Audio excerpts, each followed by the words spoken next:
What's up, guys? Welcome to the Stats Free Sports channel. Let's get right into it. Here to bring you an NFL prediction video for the 2025 season. It's a little bit early doing this, but I feel confident as of right now. And the prediction is I feel Kliff Kingsbury will be named the next Chicago Bears head coach in 2025 if Matt Eberflus is let go by the Bears after this season. Let's get into it, guys. So, this is something I mentioned a while back. And on this channel, I'm not a Commanders fan, not a Bears fan, but I'm a Falcons fan. But I cover all the teams. Whatever I feel like covering for that day or for that week or for that moment, that's what I do a video on. So I'm a Falcons fan, but I cover everybody. I want to see everybody win, and I do topics that interest me. So on July 23rd, I did a bold predictions video. This is before seeing anything happen. I just was looking at training camp news and looking at film and all that stuff. And I said on July 23rd, the Commanders will the poll prediction was the Commanders will win the NFC East. But in that video, I temper my expectations. I say if they don't win the NFC East, which is super bold, I think they'll get into the wild card. I think they will earn a wild card spot. And for reasons why, Jaden Daniels, which we saw last night for the Bengals, looked good. The deep throw, Terry McLaurin, all that good stuff. But the main thing was Dan Quinn in that defense and Kliff Kingsbury working with Jaden McDaniels. Every report I've seen said Dan Quinn gave Kliff the power to run the offense. He has no holds barred, no handcuffs. He's good to go. And this is Kliff's second chance, right? And then I also kept reading. Like I said, I'm not in the locker room. I have no clue. I'm not tied to the organization. I'm a regular person with 9 to 5 and a real family, and a real family man. But everything I kept seeing, kept reading, is like Kliff has evolved since the old Kliff from the Cardinals days. That's why I thought it was funny when Cam Taylor-Britt of the Bengals said, "Oh, it's just a college offense and all that stuff." Well, you're dealing with fresh new college quarterbacks. Jaden Daniels is a rookie quarterback. Caleb Williams is a rookie as well, and his system is definitely college quarterbacky, college style. I understand that, but at the same time, it is effective, and it did work to a certain degree with Kyler Murray and the Cardinals. But I think this new evolved form, him learning from his mistakes, and also having different players and a better team around as well. The Kyler Murray team, that era of Arizona, had okay players, good at certain stretches, but I think this time, right now with the Commanders, and also I think his potential fit with the Bears make a lot of sense. So I'm really keened in on Kliff Kingsbury reuniting with Caleb Williams and that's a big if, real early, only through 3 games so far, so we can't make any promises that Matt Eberflus is fired. But he's been on the hot seat for a year and a half, 2 years now, so I think this year is no different. A lot of Bears fans who I talk to, my barber included, he sees this video, they wanted Eberflus out almost 2 years ago, so for him to survive this long, for him to have this good of a chance, I think he had a full go at it. And so far, not so good, and it's not all on him. I do understand it's up to the players, up to the coaches. I mean, other coaches, players, linemen, court, all that good stuff. But at the end of the day, he's had a good, strong tenure to get it turned around. And, it has its moments, but in the long term, it just not going to work out, most likely. Right now, they are 1-2. Won that game versus the Titans, a very ugly, sloppy game. They lost to the Texans week 2, and lost to the Colts Sunday in week 3. They have the banged up Rams next. They have the Panthers, who we don't know what going to get with Andrew Dalton. They have the Jaguars, who are 0-3 as of right now. The Commanders, then they have the Bears. So that's their next 5 games: Rams, Panthers, Jags, Bears, and Cardinals. After that, Patriots, Packers, Vikings, Lions, Niners, Vikings again, Lions, Seahawks, and the Packers. So not the hardest, not the easiest, and we could see Caleb getting his bag.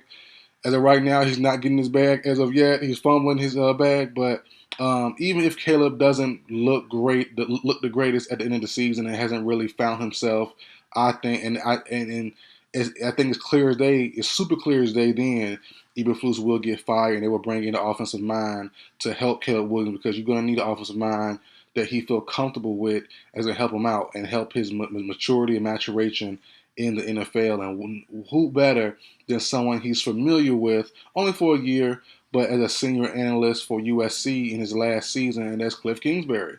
Lincoln Riley brought him in after he got let go by the Cardinals, and he came in and he definitely, I believe had a good impact on Williams. Everything I've seen, I think he could do the same thing again in the NFL.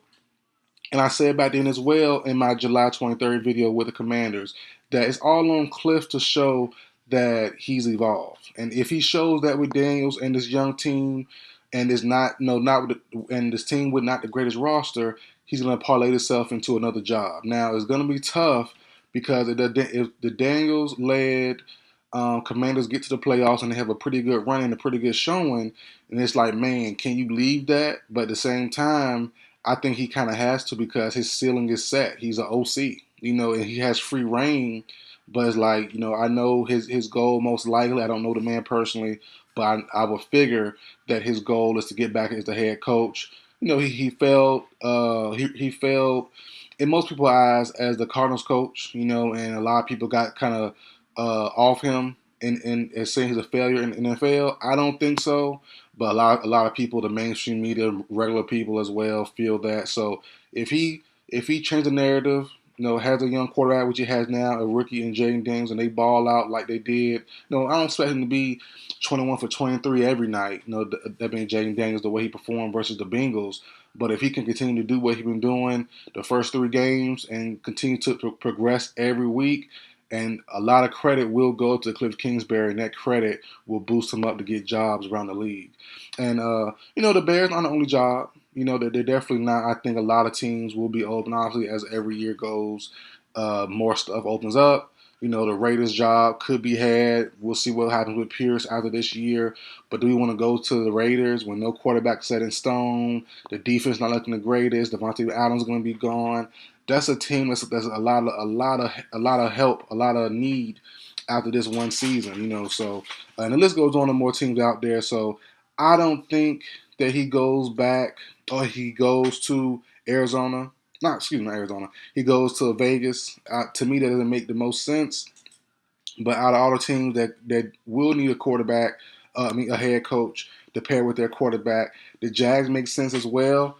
Doug Peterson, who was the offensive mind, to pair with Trevor Lawrence, will they go another OC style head coach, or would they go for a more of the defensive head coach? Because Doug Peterson is an offensive guy, so, and they already brought him in to help Trevor Lawrence. They didn't quite pan out. He did get paid now. No, Lawrence did get paid, but I don't know if Kliff Kingsbury is the right answer for the Jags. They might go a different route, go for Bill Belichick or something like that to kind of help out and get that defense together and kind of help, help bring some firmness to Trevor Lawrence's game with Josh McDaniels as the OC maybe. So that could be the route that they go. So for me personally, I see, and it comes down to just the comfortability. What makes your rookie or your young quarterback comfortable after a rough, tough year, or a year that didn't go as planned. And that's bringing in someone that he knows and probably has built in some trust. I was like, they've been only together for a year at USC, maybe a little longer. No, well, not quite a year, but no, close to a year. And doing the trenches together, they learned together, they grew together. I'm pretty sure from all reports, and I'm thinking that Caleb will vouch for him when the time comes. If, like I said, big on the if. It's still early. Things could change. Caleb can get in his bag. They can be the team that people thought they could be and make the playoffs. You never know. It's still early. But as of right now, they're trending. And Caleb and the team isn't trending in the best way right now. But this is an early prediction video. Not bold. I don't think it's bold. I wouldn't categorize it as bold. But I do think it's not talked about as of right now. It's super early. But I am feeling this one a whole lot. Especially, towards the end of the season, the Bears aren't playoff eligible. Caleb has a down year. We're going to see chance for Kliff. And also if Daniels and the Commanders keep on thriving, We're going to see chants for Kliff. We're going to see media say, "Hey, what about Kliff Kingsbury and the partnership with Williams and USC and all that stuff?" So that will be brought up eventually. I think I'm just early on it, but we'll see. We'll give it time and see what happens. But that's it for the video, guys. Like, share, comment, subscribe. I will see you guys next time.